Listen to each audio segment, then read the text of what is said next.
नमस्कार दोस्तों, job centre में आपका स्वागत है। रेलवे एवं अन्य सरकारी नौकरियों की जानकारी आपको इस चैनल पर मिलती रहती है। तो चैनल पे अगर आप नए हैं तो प्लीज़ चैनल को लाइक करें, शेयर करें एंड सब्सक्राइब करें। अप्रेंटिस और अन्य सरकारी नौकरियों की जानकारी आपको इस चैनल पे हम देते रहते हैं। तो आज हमारे पास दो एक बड़े ही महत्वपूर्ण प्रश्न है। एक, क्या कट ऑफ मार्क्स अब भी कम हो सकता है, और दूसरा, मॉडिफिकेशन लिंक क्या अब भी आ सकता है। तो इन दोनों प्रश्नों पे हम बात करेंगे और समझेंगे कि क्या ये दोनों चीज़ पॉसिबल है या इनमें से एक चीज़ भी पॉसिबल है। तो आइए हम उस बारे में बात करते हैं। तो सबसे पहला सवाल है, क्या कट ऑफ मार्क्स अब भी कम हो सकता है। तो ये तो अब ज़्यादा से ज़्यादा पॉसिबल लगता नहीं है। अब ये इम्पॉसिबल सा हो गया है, क्योंकि जो है यूनियन ने भी मीटिंग करी थी और एरा के महासचिव क्या नाम है उनका, आशीष मिश्रा जी, उन्होंने भी जो यूनियन से संबंधित स्थापित किया था ताकि जो है आगे रेलवे बोर्ड तक ये बात पहुंचाई जा सके।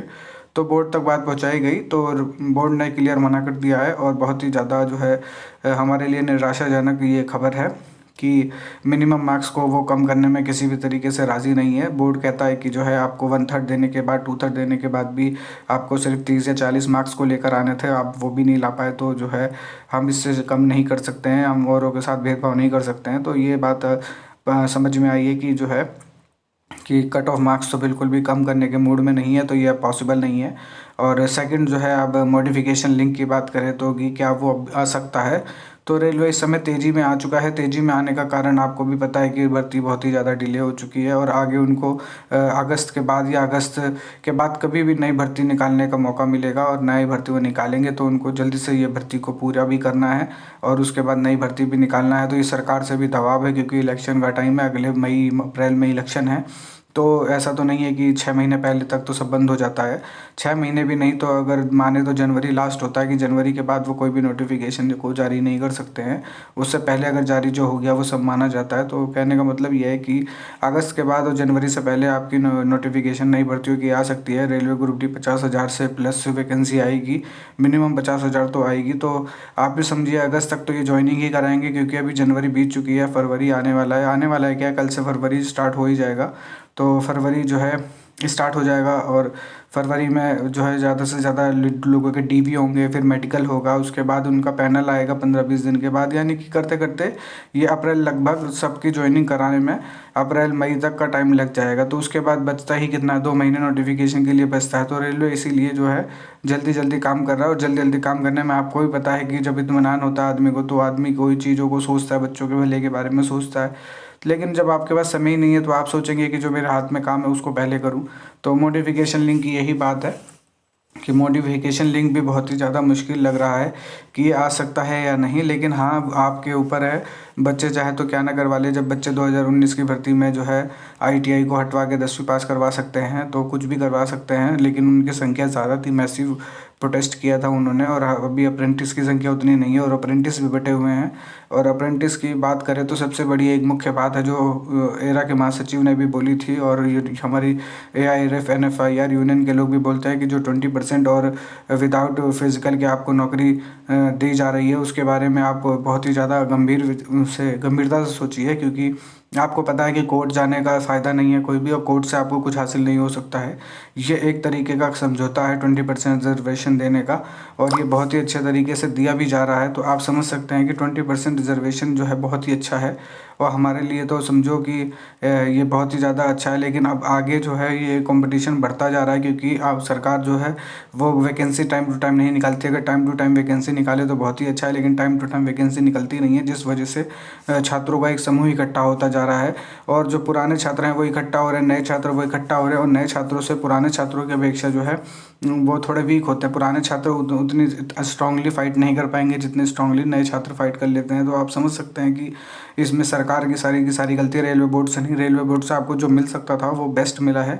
आपको फिजिकल नहीं देना है, तो आपके माइंड में कभी भी पेपर देते समय ये नहीं रहेगा कि पेपर के बाद यार फिजिकल भी देना है। तो फिजिकल का इतना भारी आपका जो है वो एक हटा दिया टॉपिक उन्होंने। दूसरा, आपको 2/3 दे दिया, 1/3 जो भी है वो गलत है। वैसे तो मैं इसके फेवर में बिल्कुल भी नहीं हूँ, लेकिन अब जो हो गया है सो हो गया है। आगे हमको पता है कि किस तरीके से करना है, और 2/3 हमें किस तरीके से मिलेगा, 1/3 हमें किस तरीके से मिलेगा।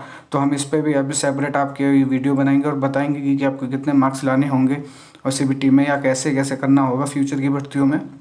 तो आपको उसको फ़ायदा मिल सकता है अच्छे से।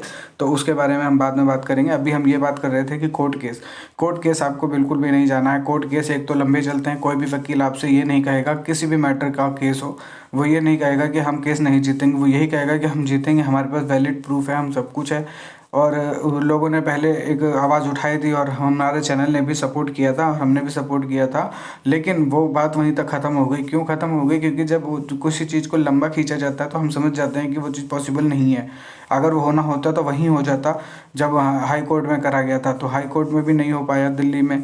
तो इसका मतलब अब वो गाइड ना किया जाए लोगों को, गलत जानकारी देके उनको उनका टाइम वेस्ट ना किया जाए, ताकि वो उसी उम्मीद में लगे रहें और आगे की भर्ती की तैयारी ना करें। आगे भर्ती में बहुत ज़्यादा कंपटीशन होने वाला है। 1,20,000 बच्चे अभी अप्रेंटिस करके बैठे हैं और जब तक वैकेंसी आएगी तब तक और बच्चे क्लियर हो जाएंगे। इसका सबसे प्रमुख कारण ये भी है कि ITI के बाद अप्रेंटिस में जो एग्ज़ाम होता था, अप्रेंटिस का एग्ज़ाम हटा दिया और उनको जो है उसके प्रैक्टिकल के आधार पर पास कर दिया। अब ये पुराने बच्चों के साथ बहुत ही ज़्यादा नाइंसाफ़ी है, क्योंकि पुराने बच्चे जो थे वो अप्रेंटिस करते थे, एग्ज़ाम देते थे, तो एग्ज़ाम में 60, 70, 80, 90% आते थे सबके अलग अलग क्षमता के अनुसार। अब जो है प्रैक्टिकल के आधार पे आपको मार्क्स दिया जाता है, जो कि गलत है। और गलत नहीं है, सही है कुछ बच्चों के लिए। अब कभी बच्चा कहेगा हमारे लिए सही है कि हम पास हो जाते हैं, लेकिन ये इसलिए गलत है क्योंकि जो है प्रैक्टिकल के आधार पे जब नंबर दिए जाते हैं तो वो इस्टेब्लिशमेंट के हाथ में होते हैं, और इस्टेब्लिशमेंट अपने चाहते बच्चों को अच्छे से अच्छे मार्क्स देता है, यहाँ तक कि 95, 96 तक % मार्क्स भी दे देता है। तो अगर उनके 1/3 निकालते हैं तो 33 नंबर उनके वहीं, 22 नंबर उनके वहीं हो जाते हैं।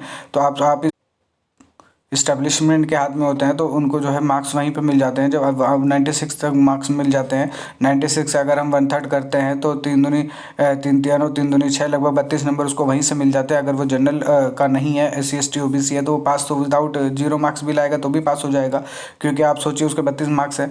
और लेकिन अगर वो UR है तो भी पास हो जाएगा, यानी उसको 8-7 नंबर लाने पड़ेंगे। तो कहने का मतलब यह है कि ये फ़ायदा तो है बच्चों के लिए, लेकिन ये सबसे ज़्यादा आपके लिए नुकसानदायक है, क्योंकि अप्रेंटिस करना ही बहादुरी नहीं है, अप्रेंटिस का सर्टिफिकेट लेना ही सब कुछ नहीं है। आप समझिए बात को, अप्रेंटिस करने के बाद आपको जो जॉब मिलती है उसके अंदर मेन फाइट है।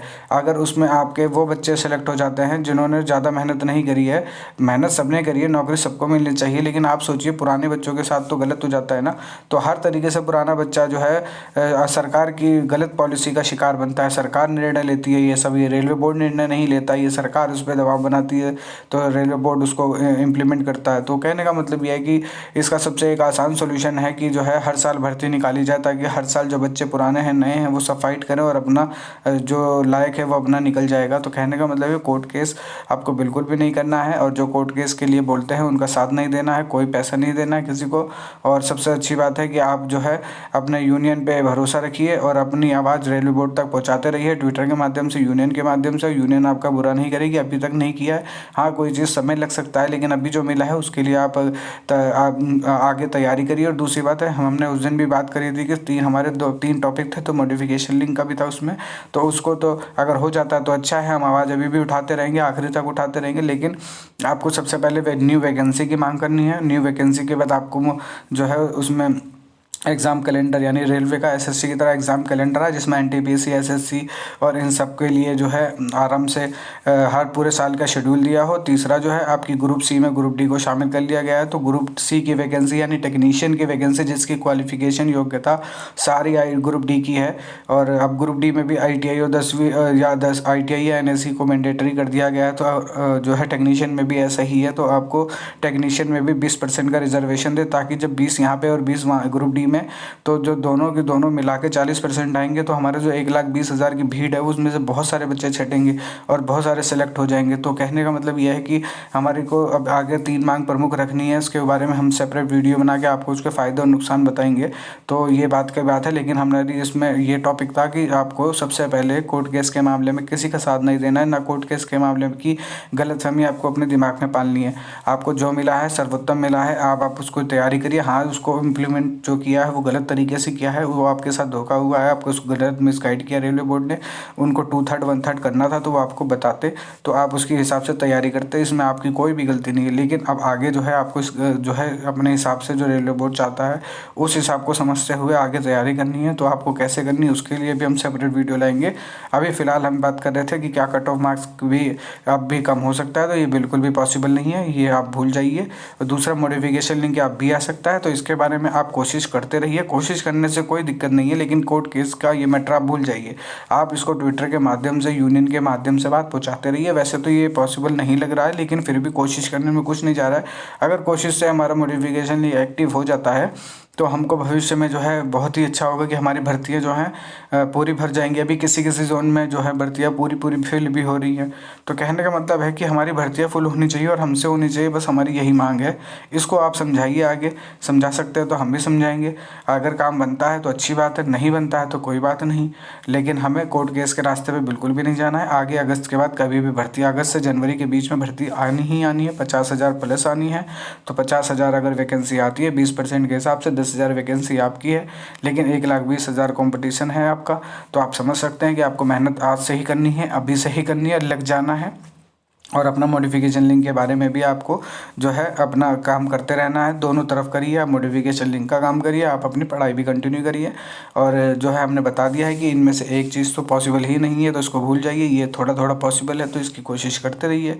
अगर हो जाता है तो वेल डन, नहीं तो कोई बात नहीं, हम आगे भर्ती की तैयारी करेंगे। देर ना करें, समय ना गवाएं, क्योंकि आगे भर्ती में इतने देर नहीं लगेगी। 2019 से 2023 नहीं होगा, आगे भर्ती थोड़ा जल्दी हो सकती है, टाइम पे हो सकती है। और जो है आपको जो है किसी भी तरीके का मिसगाइड नहीं होना चाहिए। कोर्ट केस तो आपको दिमाग में भूल ही जाना चाहिए। अपनी मेहनत करिए, मेहनत के दम पे सब कुछ हासिल हो सकता है। आपका फिजिकल है नहीं, तो आपको सिर्फ और सिर्फ एग्जाम में 20-30 नंबर लाने की तैयारी करनी है।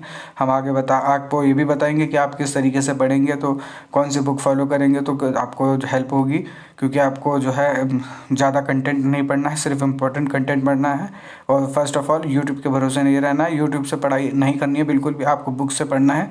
अगर आपको सक्सेस होना है, किताबें ही सफलता का रास्ता दिखाती हैं, यूट्यूब नहीं। यूट्यूब में एक ही क्वेश्चन, इजी क्वेश्चन को बार बार रिपीट किया जाता है और आपके भविष्य से खेला जाता है। तो यूट्यूब के भरोसे नहीं रहना है। मैं खुद एक यूट्यूबर हूँ, लेकिन मैं आपको गाइड करूँगा, क्योंकि मैं खुद एक रेलवे सर्वेंट हूँ, तो आप समझ सकते हैं। बाकी जो है कोई भी खबर होगी तो हम आपको देंगे। चैनल में नए हैं तो प्लीज़ चैनल को लाइक करें, शेयर करें एंड सब्सक्राइब करें। Thank you.